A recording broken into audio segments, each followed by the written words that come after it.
Okay, Typhoon Fenghuang is expected to make landfall on the Hengchun Peninsula this evening. People are saying it's very strange because the main damage, especially in Yilan, was caused when it was still 300 to 500 kilometers away from Taiwan yesterday, due to the Fujiphara effect. However, it's now expected to hit southwestern Taiwan. But why is it almost invisible on satellite imagery? Well, looking at the upper level structure, because of the separation between the upper and lower layers, the main moisture has been carried away by the northern system. Therefore, it's expected to make landfall this evening, possibly in about 3 hours, during dinner time. If it makes landfall on the Hengchun Peninsula, areas including Tainan, Kaohsiung, Pingtung, and the Hengchun Peninsula should still be cautious. There's still a possibility of localized, short-duration heavy rainfall. If the convection is strong, there's even a possibility of strong winds of 8 to 10 on the Beaufort scale. Now, let's look at the Typhoon Warning Bulletin. The Central Weather Bureau is still issuing a land typhoon warning for Typhoon Fenghuang. The main warning areas are not limited to what I just mentioned. Tainan might also be affected by the storm's radius. Okay, currently, the warning areas on the road include Chiayi, Tainan, Nantou, and Hualien Taidong. Furthermore, while its intensity continues to weaken, it seems to have changed course during its northward journey, veering eastward instead of continuing north. In the waters around the Hengchun Peninsula, the sea temperature is still 28 degrees Celsius. Although it cannot strengthen further, it still maintains a minimum intensity of 18 meters per second, the lowest level for a tropical storm. The radius of 7-level winds has also expanded to 100 kilometers. Fortunately, this reduces the impact on southern Taiwan somewhat, but no matter how weak it is still a tropical storm.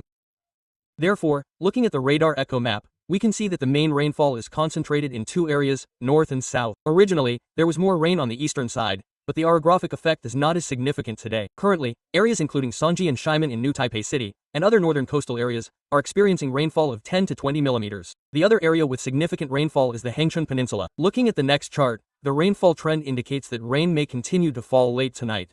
Starting tomorrow, as the typhoon's center makes landfall and then moves out to sea, it may no longer be classified as a typhoon by tomorrow. However, the entire windward side, with its clockwise and counterclockwise drift, combined with the main northeasterly monsoon winds, will immediately shift the rainfall focus from today's hotspots to northern Taiwan tomorrow. This includes the windward side north of the Shuishan mountain range, the Keelung north coast, Hsinchu, Taoyuan, and the mountainous areas of New Taipei City, where localized heavy rain or even torrential downpours are possible. On the other hand, a large area will become clear, meaning that the typhoon will quickly and cleanly move away from central and southern Taiwan. These areas will gradually become cloudy, and there's even a chance of seeing sunshine peeking through the clouds. The weather will be even better on Friday and Saturday, mainly with only light rain on the windward side due to the northeasterly monsoon. Other areas south of Taoyuan will have a chance of seeing sunshine. However, the weather will change very quickly afterwards. Although the next wave is currently called a northeasterly monsoon, it's possible that it will be the strongest cold air mass since the beginning of winter. Therefore, you should still prepare your jackets after the typhoon passes. So, everyone is still asking, is there a chance of, will there be a typhoon day off? Currently, according to the latest forecast, the average wind speed will reach level 7, and the maximum gust could reach level 10 in 4 counties and cities. Tomorrow, the wind speed will still meet the criteria in Taichung, Changhua, and Yunlin, as well as Penghu in the outlying islands. These 4 counties and cities have a chance of having a typhoon day off because the wind speed meets the criteria. The final decision will be made by the county and city mayors before 8 p.m. Furthermore, although the typhoon's influence is gradually receding, the next chart will show you something else, a dramatic drop in temperature.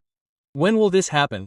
The European model predicts it will be on Wednesday, while the American model predicts it will be on Tuesday. How much of a temperature drop? Let's take a look. At an altitude of 1500 meters, the temperature in the northern sea area of Taiwan may reach 0 degrees Celsius, while on land it will be around 10 degrees Celsius. However, the Taiwan Meteorological Administration currently predicts that the northernmost part of Taiwan may experience temperatures as low as 15 degrees Celsius. Therefore, compared to the weekend's high temperature of 15 degrees Celsius, the temperature will immediately drop dramatically to 15 degrees Celsius on Tuesday or Wednesday, a drop of 10 degrees Celsius. This is the time when it's easiest to catch a cold, so please remember to keep warm.